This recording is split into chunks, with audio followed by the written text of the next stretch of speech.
Is jealousy about to explode within you? Welcome to the Daily Devo. I am Vince Miller. This week we're reading 1 Samuel chapter 18. I've titled this chapter Allies and Adversaries.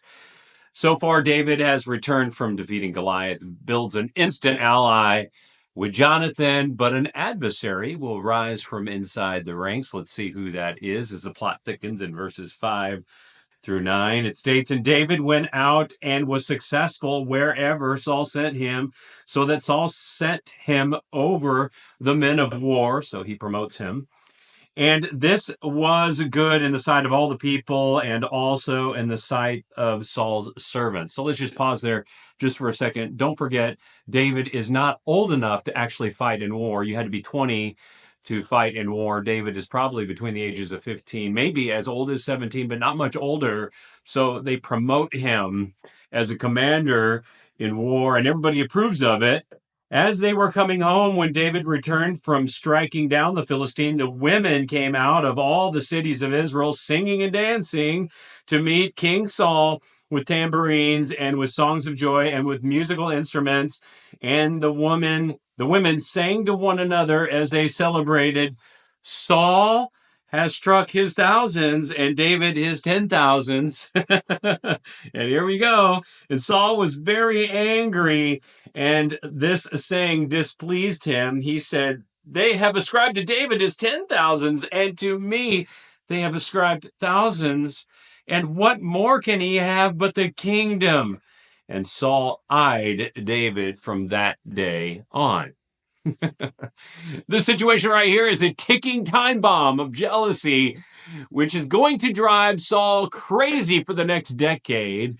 And given the right circumstances, I really believe jealousy will drive anyone crazy. I mean, take a look at this ticking time bomb here. Saul, the tallest man in Israel, was the natural choice for the battle with Goliath, but he never engaged.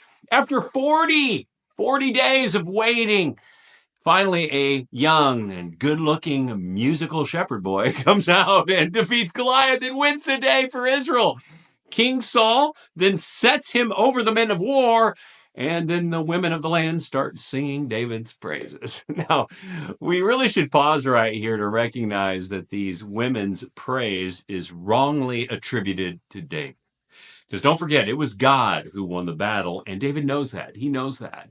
But David cannot control the crowd and what the women say about him, and King Saul can't either, obviously. Therefore, Saul feels like he's like losing complete control because of this entire situation. God is having his way against the Philistines for Israel and against Saul for David.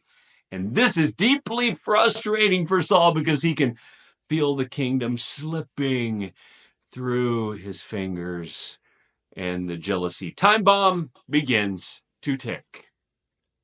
I will say it again, jealousy will drive you crazy, but it only drives you crazy if you fail to see God's divine hand at work and wrongly link your identity to actions you take, skills you perfect, power you possess, and positions you retain.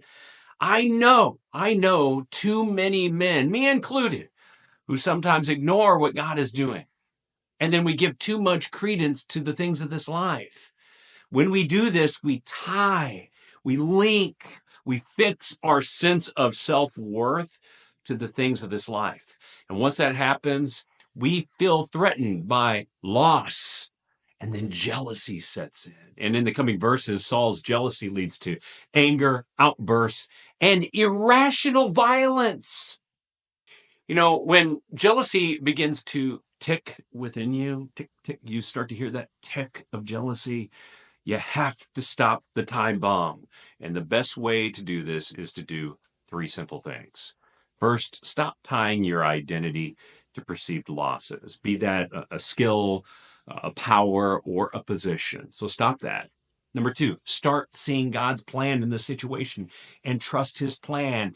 And then number three, literally force yourself to celebrate with people who are winning with God's plan. If you do these things, well, it might hijack that jealous spirit that you have. And if you don't deal with your jealousy, it will escalate, as you're going to see. in the coming verses. I love you guys. I pray this has blessed you. If it has, share it with someone else and live all in for him who lived all in for you.